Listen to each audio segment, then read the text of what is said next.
Every new disclosure, every headline, every snippet of leaked information pushes Labour closer to a crisis with no easy solution.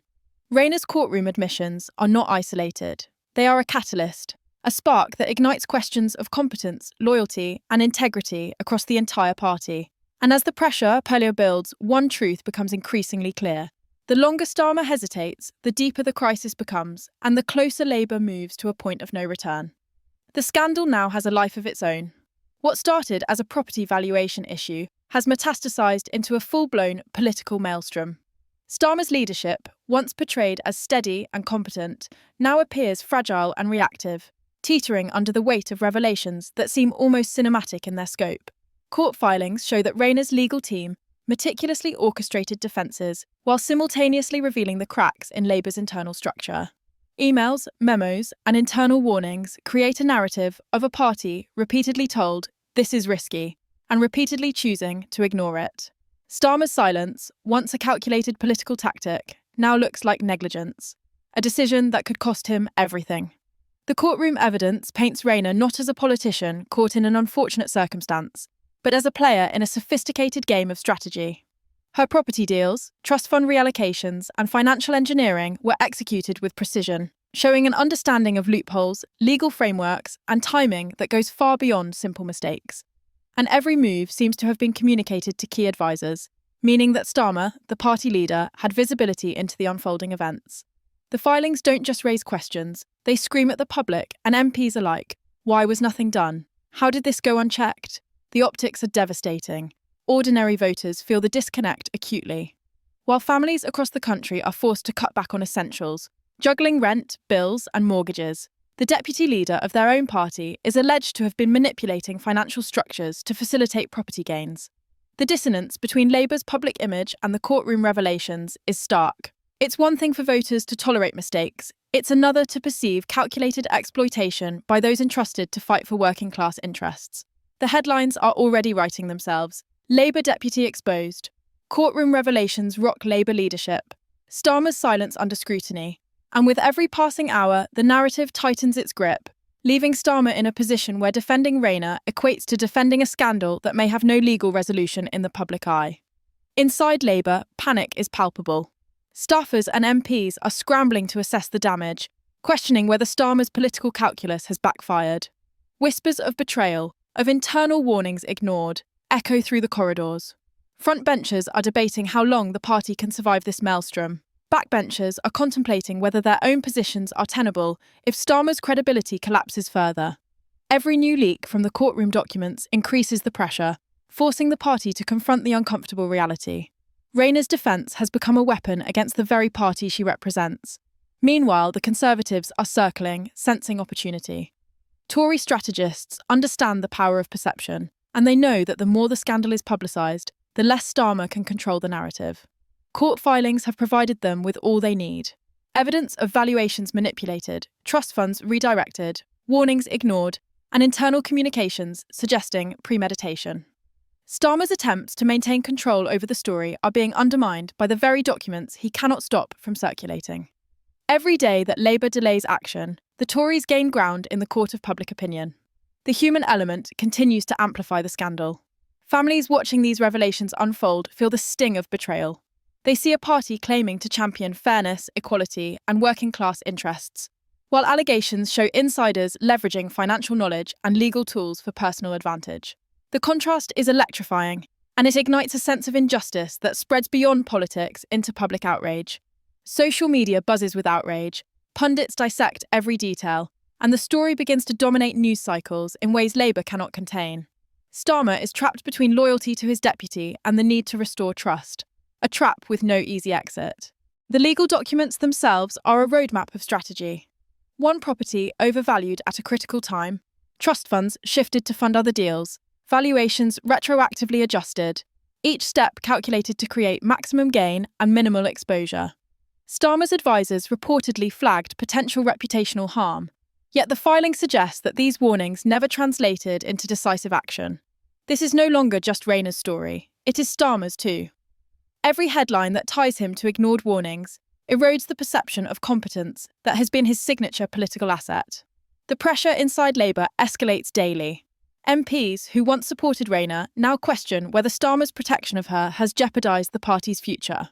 Some whisper about resignations. Others speculate whether Starmer himself might be forced into defensive action that could fracture the leadership team. The court filings have created an environment where speculation feeds itself, every revelation generating new questions and every unanswered question intensifying public scrutiny.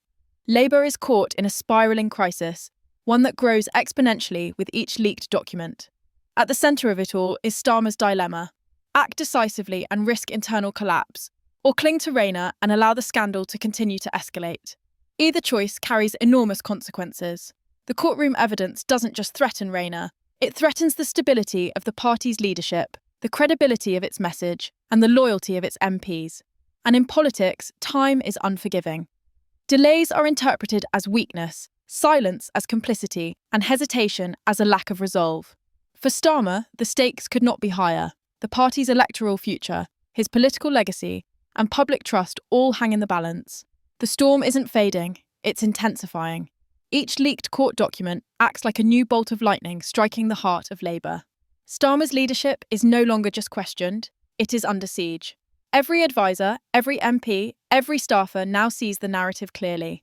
The party's carefully crafted image of competence and integrity has been blown apart from within. The courtroom revelations didn't just expose Rayner, they exposed Starmer's leadership, his judgment, and, most critically, his decision to prioritise loyalty over accountability. What was once an internal issue has transformed into a public catastrophe, and the consequences are as unforgiving as they are immediate. The evidence paints an unmistakable picture. Rayner's property deals, trust fund manipulations, and carefully orchestrated valuations reveal a calculated strategy executed with surgical precision. And every warning, every red flag, according to the filings, made its way to Starmer's office. Yet nothing was done. His silence, once a political tactic to maintain party cohesion, now appears to be a conscious choice to allow the scandal to fester. That silence is no longer defensible. It has transformed into complicity, the kind that voters cannot forgive, the kind that opponents will exploit relentlessly. Conservative strategists are already turning the revelations into a weapon. Every headline, every tweet, every leaked email provides them ammunition. Labour doesn't need an opposing party to attack itself. The documents are doing that work. Ordinary voters are reading the story and feeling the sting.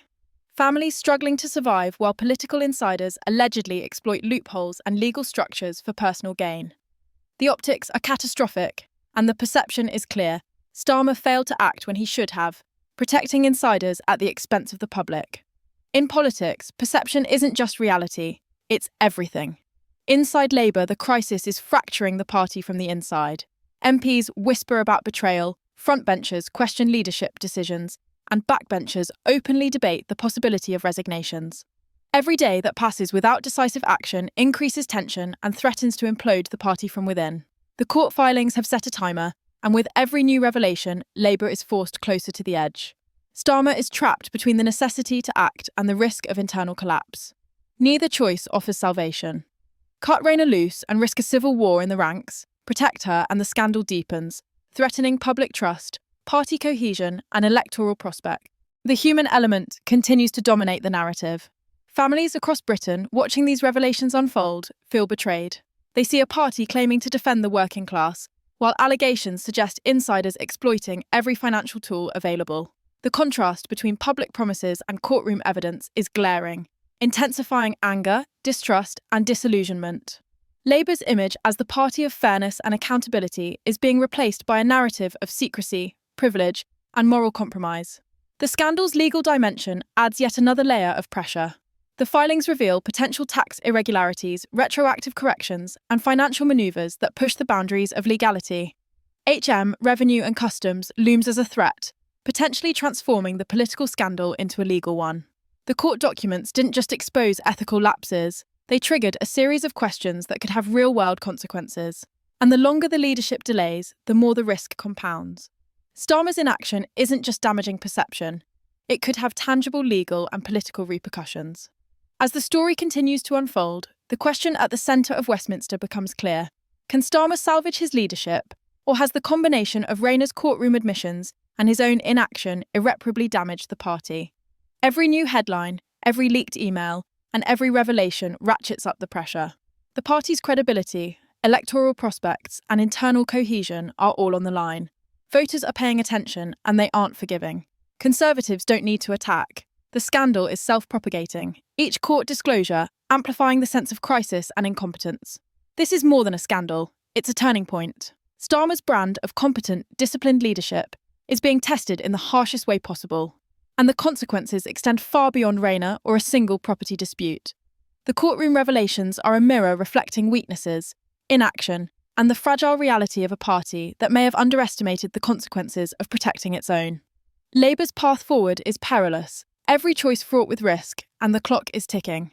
Ultimately, the story is one of betrayal, exposure, and political jeopardy. Rayner's court documents have done more than reveal financial manoeuvres. They've rewritten the narrative of Labour's leadership, forcing Starmer to confront a crisis of his own making. The question now isn't just about Rayner, it's about the very survival of Labour as a credible alternative government. Every decision, every statement, every response from here on out will be scrutinised, dissected, and debated. Westminster is watching, the public is judging, and the political stakes have never been higher. The fallout will define the next chapter of British politics. Starmer's leadership, Rayner's future, and the Labour Party's credibility are all hanging in the balance. And the courtroom revelations, they're still coming. Each new document, each fresh leak, has the potential to deepen the crisis, heighten public outrage, and ensure that the scandal remains front and centre, shaping narratives, influencing voters, and threatening to destabilise Labour long before the next election. Stop everything, because Westminster has just been rocked to its core. Keir Starmer, the man who built his brand on law, order, and integrity, has been blindsided by his own deputy's courtroom nightmare. Angela Rayner's lawyers, under oath, have unleashed revelations so damning that Labour's carefully polished image of discipline and honesty is crumbling in real time. These aren't whispers, they aren't rumours. These are court filings, signed, sealed, and deadly. And the fallout? It isn't just a scandal, it's a full-blown political earthquake that could sink Labour before the next election even begins. Let's start with the bombshell itself, because it isn't just about one mistake or one miscalculation. It's about a web of deliberate choices that Rayner's legal team has now admitted in court. For months, the story coming out of Labour HQ was simple. This was an administrative error, a paperwork mix-up, nothing more. But in the courtroom, where spin collapses under the weight of sworn testimony, that story shattered. Documents revealed emails, valuations, and internal correspondence that show the property scandal wasn't an accident at all. It was planned, timed, and executed with precision. What's worse, evidence shows that Keir Starmer, the man now scrambling to distance himself, was briefed multiple times about irregularities. And instead of confronting them, instead of demanding answers, he chose silence. That silence has now turned into complicity. Inside Labour headquarters, panic is spreading like wildfire. Staffers who once dismissed the scandal as a Tory smear campaign are now staring at legal documents that confirm their worst fears. Rayner's property dealings were not just morally questionable, they may have crossed into the territory of calculated deception. And Starmer, the former director of public prosecutions, the man who built his political reputation on prosecuting wrongdoing, is now seen as the leader who looked away when the wrongdoing was on his own doorstep. The irony is devastating. The court filings detail a scheme so intricate that even seasoned Westminster insiders are whispering the word cover-up. Valuations adjusted, paperwork corrected after the fact, trust funds restructured in ways that look less like family planning and more like financial engineering. According to the admissions, money meant for a disabled child's security was redirected to grease the wheels of property deals. If a working-class family tried the same, HMRC would be knocking on their door within hours. But for Angela Rayner, the legal team smoothed every edge, polishing transactions into something that looked respectable, until the courtroom light exposed the cracks. Now here's the part that takes this from scandal to catastrophe: the timing. Starmer had been preparing to position Labour as the government in waiting, the steady alternative to Conservative chaos. He wanted to present himself as the man who restored competence to British politics. Instead, his deputy's defence team has handed the Tories a silver platter of ammunition. No need for dirty tricks, no need for opposition research. The most damaging revelations have come straight from Rayner's own lawyers. And this is where the betrayal bites hardest. Starmer's MPs are furious, not just at Rayner, but at their leader, because they now know he was warned. Advisors raised red flags, pointing out the risks of reputational damage. Those warnings, according to the documents, were escalated to the leader's office. Starmer can no longer claim ignorance. He wasn't blindsided, he was briefed, and he chose to stay silent. VISAS. Because challenging Rayner would have meant detonating his own political project. He gambled that silence would save him. Instead, silence has buried him. The courtroom revelations paint a picture that is both staggering and simple. This wasn't clumsiness, it was choreography. One valuation conveniently overestimated, another underplayed. A trust fund restructured just in time for a new purchase. A sequence so perfect it could never be explained away as coincidence. This wasn't someone stumbling into mistakes. This was someone playing financial chess while pretending to play checkers. And now the British public is seeing the truth. While they struggle with rising rents and suffocating bills, their so-called working-class champion was leveraging trusts, valuations, and legal loopholes to build a property empire. For ordinary voters, the anger is visceral. Families in Manchester, Liverpool, Newcastle, they're juggling 3 jobs to cover rent, cutting back on heating, scraping to buy school uniforms. And then they read that Rayner was using trust funds and valuation tricks to buy flats by the seaside. It's not just about legality, it's about morality. Even if Rayner finds a way to survive legally, the damage is already done. Because the image is clear, she said one thing and did another. And voters never forgive hypocrisy.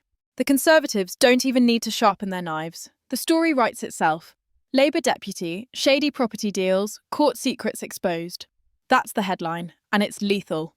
For Starmer, the problem isn't just Rayner, it's himself. He promised clean politics. He promised integrity. He promised to be the adult in the room after the chaos of Johnson and Truss. But the courtroom has torn that mask away. Now he looks like a man who protects insiders while Britain suffers. And in politics, perception is reality. That perception could destroy Labour's election hopes before they've even begun. The courtroom revelations don't stop at valuations and trust fund manoeuvres. They go much deeper, exposing a level of coordination that's left even veteran political operatives speechless. The filings detail how multiple properties were part of a calculated chain, each transaction timed and structured to maximise gain while minimising scrutiny.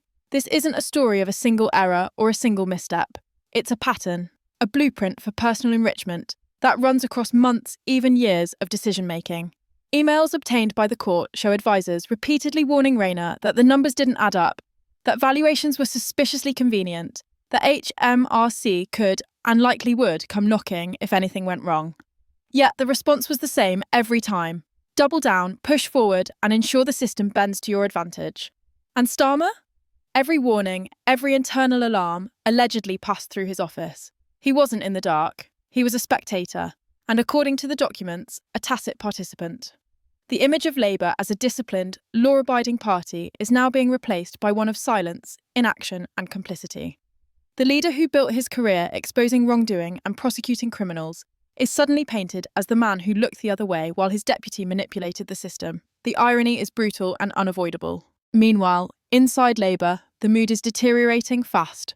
MPs are questioning their own judgment. How could they have been so blind? How could they have trusted the assurances that this was just an administrative error?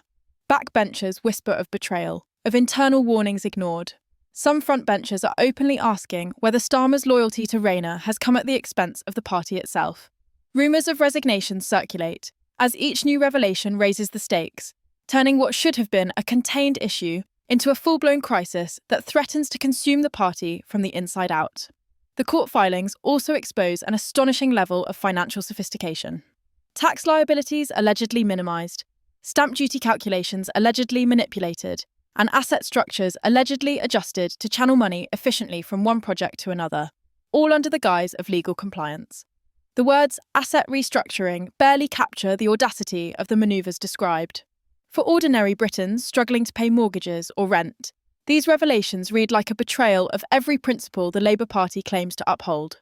The public sees a working-class champion playing a high-stakes game of Monopoly, while the country struggles to keep the lights on.